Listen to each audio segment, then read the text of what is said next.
Perkenalkan, saya Putri Aulia Zahra dengan NPM 23130410003, mahasiswa Pendidikan Bahasa dan Sastra Indonesia. Pada kesempatan kali ini, saya akan mempraktikkan keterampilan mengajar, yaitu mengelola kelas pada materi membandingkan puisi Dyavan dan puisi Prismatis untuk kelas 8 SMP. Assalamualaikum warahmatullahi wabarakatuh. Waalaikumsalam warahmatullahi wabarakatuh. Selamat siang semuanya. Siang, Bu. Oke. Udah pada makan belum? Udah. Belajar depannya udah? Udah, Bu. Tidur udah? Belum. Belum ya? Berarti walaupun udah makan, udah belajar tapi belum tidur, kita harus semangat ya untuk belajar pada siang hari ini. Memang jam-jam segini jam rawan ngantuk ya anak-anak. Jadi biar kita semangat, kita tetap semangat dulu yuk. Yuk semuanya bangun. Semuanya bangun. Lagi bincang. Kita sambil duduk aja deh. Yes. Oke. Anak-anak masih pada ikut tepuk semangat gimana? Iya. Oke, yuk. Gimana ya? Tepuk semangat. Semangat.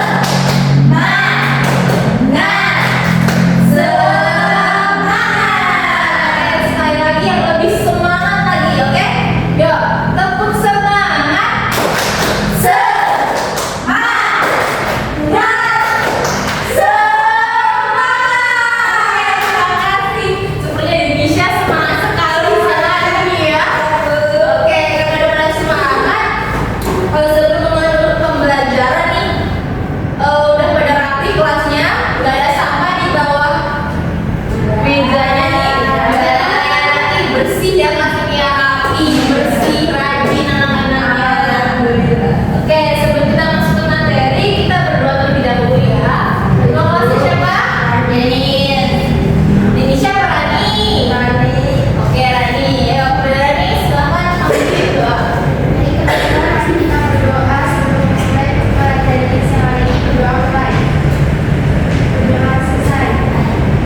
Oke, terima kasih kepada Rani yang sudah berdoa.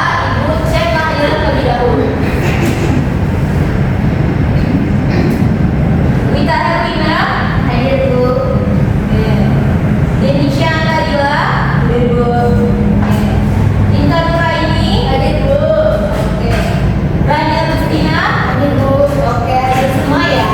Hadir. Oke, Bu. Ada yang masih ingat nggak kita belum belajar apa? Puisi. Masih pada ingat semuanya ya. Ada yang masih ingat apa itu puisi? Apa Rani? Ungkapan perasaan dari pengarang. Ada yang punya pendapat lain? Apa Denisha?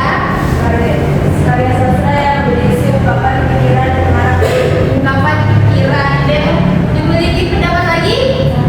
Sama, oke. Benar yang dikatakan oleh Indonesia dan Rani. Puisi adalah ungkapan peristiwa, ungkapan perasaan, ungkapan pikiran pengarang yang ditulis, yang disampaikan melalui kata-kata. Jadi perasaan atau pikiran yang sedang dirasakan oleh penulis itu disampaikan melalui tulisan. Tapi bisa juga disampaikan secara langsung, tapi lebih baik disampaikan secara tulis supaya bisa dibaca oleh banyak orang. Nah, pada hari ini kita akan melanjutkan pembelajaran mengenai puisi, yaitu membandingkan puisi Dyavan dan puisi Prismatis. Nah, di sini anak-anak ada yang pernah dengar gak sih puisi Dyavan dan puisi Prismatis? Belum. Oke.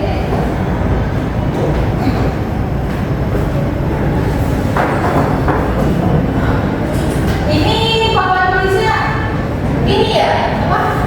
Yang mana ya? Spidolnya yang bermain. Ini dari apa nih? Dari apa? Dari itu Pak Budi. Oh, Pak Budi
belajar puisi yang lebih tinggi lagi, yang menggunakan kata-kata kiasan, yang perlu adanya penafsiran, maknanya luas. Nah, jadi dengan jika kalian ingin belajar puisi, bisa diawali dengan menggunakan puisi diafat. Nah, ini ada contohnya nih. Coba ibu meminta tolong kita untuk bacain puisinya. Rumahku berwarna merah kuning. Bentar, Bu. Oke, Bapak tunggu dulu.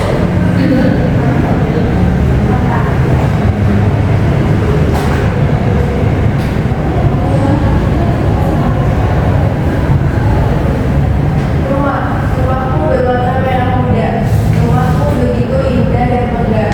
Di sekitar rumahku terlihat kebun kecil yang cantik menggoda. Gadang tanaman terlihat menghiasi sekelilingnya. Namun sayangnya rumahku berada tepat di bangku jalan. Setiap waktu suara bising kendaraan itu mengganggu pendengaran, tidak dapat tidur dengan tenang. Oke, nih anak-anak udah baca puisi ini nih. Kira-kira mudah nggak sih memahami apa yang ingin disampaikan oleh penulis? Udah. Kira-kira apa nih Nisha yang ingin disampaikan penulis melalui puisi? Bercerita rumahnya. Menceritakan tentang rumahnya ya, rumahnya anak muda, megah, ada kebunnya, tepatnya ada di bahu jalan. Jadi dengan kita membaca puisi ini, sekali baca saja, kita bisa memahami maknanya. Oh, ini menjelaskan tentang ini menyampaikan tentang ini, seperti itu. Jadi lebih mudah dipahami dibandingkan puisi-puisi biasanya. Oke, yang kedua ada puisi prismatis. Coba ibu minta baca pengertian puisi prismatis. Puisi yang Bisa bisa, soalnya minta biar semuanya. Asal bisa udah tetap semangat, oke? Ayo. Puisi prismatis merupakan puisi yang mengandung diksi, kata konkret, imaji, majas, dan gaya bahasa yang sangat baik. Puisi prismatis disebut sebagai puisi yang sukar dipahami. Puisi ini bersifat interpretable atau memiliki banyak makna. Salah satu contoh puisi prismatis dapat dilihat dalam karya Sapardi Djoko Damono. Sapardi Djoko Damono. Oke, terima kasih Lita sudah membacakan pengertiannya. Jadi anak-anak, puisi prismatis ini adalah kebalikannya dari puisi diafat. Tadi puisi diafat itu puisi yang apa sih? Yang benar. Puisi diafat.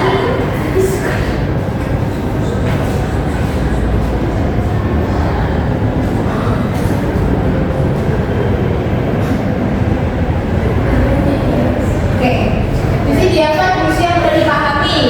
Bahasa yang digunakan bahasa apa tadi?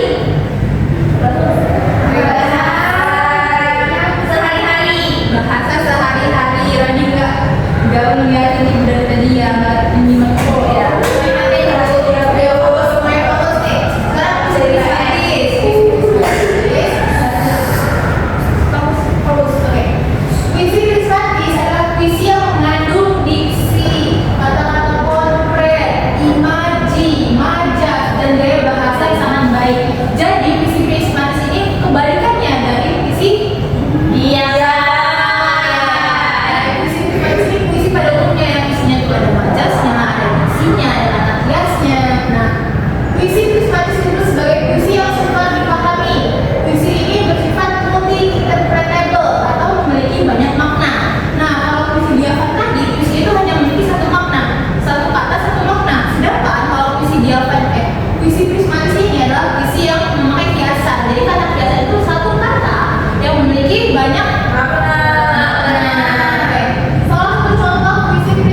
bisa cari di Google ya.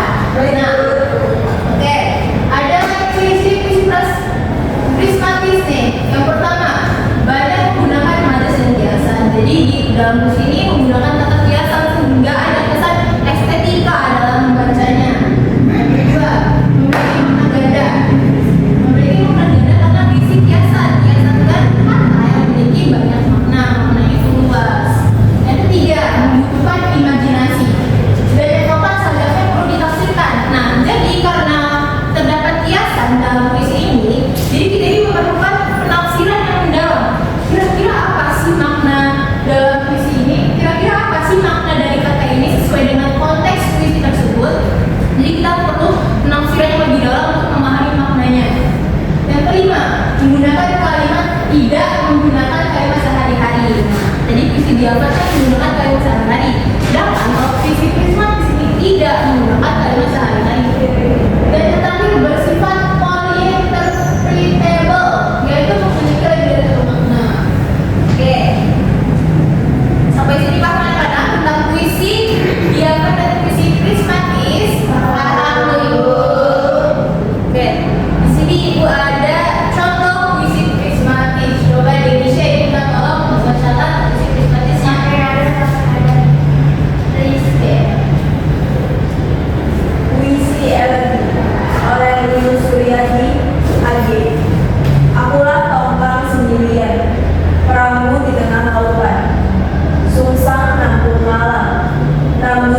mengisi di dalam lembar kerja ini ada bait-bait puisi. Kalian mengisi bait tersebut ini, bait-bait puisi ini merupakan puisi diafan atau puisi prismatis. Diisi di set yang merupakan diafan atau prismatis. Kalau sudah selesai nanti maju ke depan perwakilan menjelaskan kenapa bait tersebut dikatakan diafan, kenapa bait tersebut dikatakan prismatis. Kalau tulis ini, oke, langsung saja edukasi ya.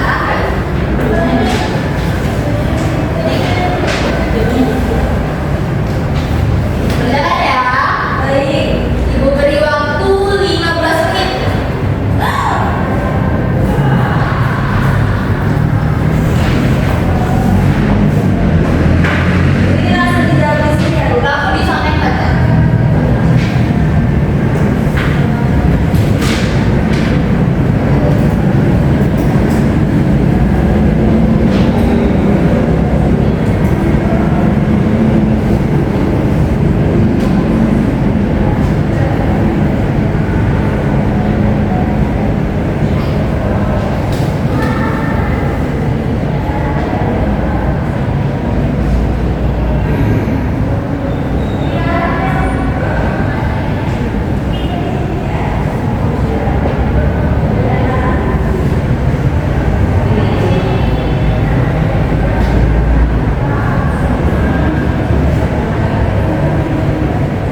di waktu pembelajaran pada siang hari ini. Wabillahi taufiq wal hidayah. Wassalamualaikum warahmatullahi wabarakatuh. Waalaikumsalam warahmatullahi wabarakatuh. Terima kasih, Bu. Selamat siang, saya sebagai observer lisan dari calon guru Putri Aulia Zahra dengan NIM 23130410003 pada tanggal 14 November 2025 pada pukul 13.00 waktu Indonesia Barat dengan topik membandingkan puisi Diafan dan puisi Prismatis kelas 8. Pada komponen keterampilan yang pertama, prinsip pengelolaan kelas. Calon guru sudah hangat dan antusias, memberi tantangan, kemudian bervariasi, dan memberi keluasan serta memberi penanaman disiplin diri. Lalu pada komponen kedua, pengelolaan penataan ruang kelas, calon guru sudah memenuhi aspek seperti pengelolaan meja kursi, pengelolaan alat pembelajaran, penataan keindahan dan kebersihan kelas, dan ventilasi dan tata cahaya.